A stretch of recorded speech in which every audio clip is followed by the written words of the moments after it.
1 Corinthians 13, Paul says this. He's gonna talk about the necessity and primacy of love. Here's how big love is, ready? If I speak in the tongues of men and of angels, but have not love, I'm a noisy gong or a clanging cymbal.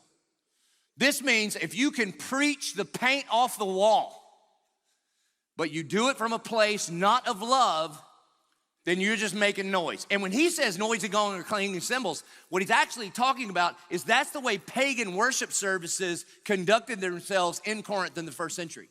That just down the road, there was a temple to a pagan god, and they would get in there and they would they'd make a bunch of noise. And here's what Paul's saying.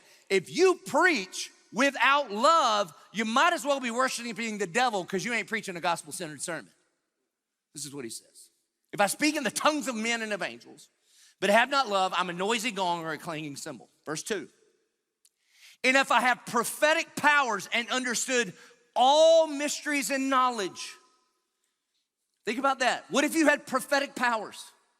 Men, what if you could look at the stock market and predict it with 100% accuracy every time? What if you could predict every election every time? What if you knew the outcome of every ball game before it happened? What if you had all knowledge? You knew every question. You would double down on Double Jeopardy every time and get it right.